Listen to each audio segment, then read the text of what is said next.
Hello everyone, I am Jyoti Jha. Welcome to NCERT the mind. तो आज मैं आपको पढ़ाने जा रही हूँ राग की रस्सी। राग की रस्सी तो मैंने आपको पढ़ा दिया है, जिसमें कि आपने पढ़ा कि तिब्बत के राजा लोनपो गाड के बारे में, जो तिब्बत के 32वें राजा थे, उनके वो मंत्री थे, उनके बारे में पढ़ा। तो आपको समझ में आ गया होगा राग की रस्सी के बारे में। उसमें बहुत सारी चीज़, उन्होंने कैसे अपने बेटे को शहर भेजा था अपने भेड़ को लेकर, और उसने बोला कि उसे बेच के उसे उसे ले जाना है और उससे 100 जौ के बोरे लाना है।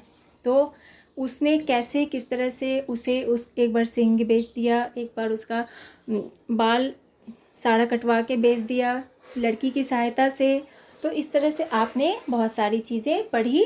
तो वो लड़का कितना नादान था, बिल्कुल बुद्धि नहीं थी, बिल्कुल होशियार नहीं था, और उस लड़की से उसे होशियारी मिली। लड़की बहुत होशियार थी, तो उसने उसे उसके जो पापा थे उससे उस लड़की के साथ उसका शादी करवा दिया। तो इस तरह से वो रहने लगा। तो अब हम जो तिब्बत के बारे में है उसके बारे में कुछ पढ़ेंगे। तो ये एक लोक कथा है। तो तिब्बत के बारे में अब जानते हैं। ये है कहानी दुनिया की छत। तो देखिए कि किसी भी लोक कथा को समझने के लिए उस इलाके की जलवायु, रहन सहन, खान पान और संस्कृति को समझना उपयोगी होता है। जिस इलाके में वह लोक कथा सुनाई जाती है, राग की रस्सी शीर्षक लोक कथा तिब्बत से संबंधित है, जिसे दुनिया की छत कहा जाता है क्योंकि यह बहुत ऊंचे पठार पर स्थित है। पठार जमीन के ऐसे भाग को कहते हैं जो मैदान से ऊंचा और पहाड़ से नीचा होता है। तिब्बत के पठार पर खड़े हैं ऊंचे ऊंचे पहाड़ जो हिमालय का हिस्सा है। इन पहाड़ों की एक खासियत है यह है कि ये कई रंग के होते हैं, भूरे, लाल, पीले, बैंगनी, गुलाबी, गिरवा और हरे। ठीक वैसे ही जैसे छोटे बच्चे अपने चित्रों में मनचाहे रंग भर देते हैं, इन पथरीले पहाड़ों में तरह तरह की मिट्टी और खनिज पदार्थ होते हैं। सूरज की बढ़ती और घटती किरणों के पड़ने से वे पहाड़ अनोखे रंगों में चमक उठते हैं। तो तिब्बत की हवा में नमी बहुत कम है, इस वजह से यहाँ बरसात और बर्फबारी कम होती है।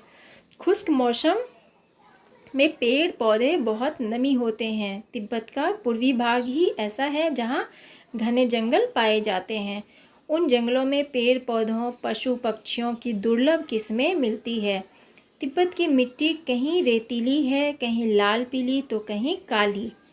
तिब्बत में लगभग 1500 झीलें हैं। ये झीलें बनती हैं पहाड़ों की बर्फ़ पिघलने से। इनमें मानसरोवर झील का बहुत नाम है।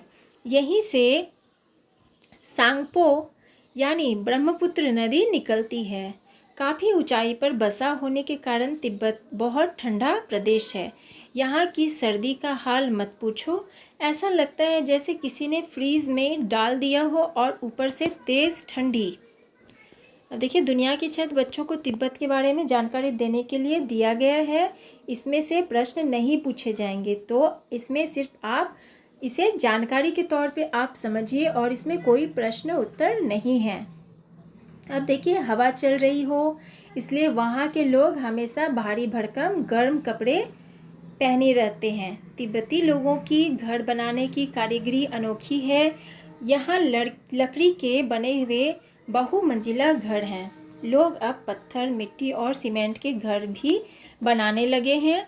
खिड़कियाँ भी अधिक बनाई जाती है ताकि सूर्य की ढेर सारी रोशनी घर के अंदर जा सके। भूकंप से बचाव के लिए दीवारें अंदर की ओर थोड़ा झुकी होती है। तिब्बत का सबसे बड़ा शहर है ल्हासा। 3650 मीटर की ऊंचाई पर स्थित होने के कारण यह दुनिया का सबसे ऊंचाई का शहर माना जाता है। कपड़ों तथा खाने पीने के लिए यहाँ का बाज़ार बहुत प्रसिद्ध है, फेमस है। ल्हासा को तिब्बतियों का दिल माना जाता है। तो इस तरह से बच्चों, आपने तिब्बत के बारे में पढ़ा, इसकी जानकारी मिली आपको। तो आप इसे पढ़िए और भी आपके जो भी हैं आपके फ्रेंड, आप उन्हें भी इनके बारे में बताइए। तो आपको ज़्यादा जानकारी होगी जितना आप बताएंगे दूसरे को।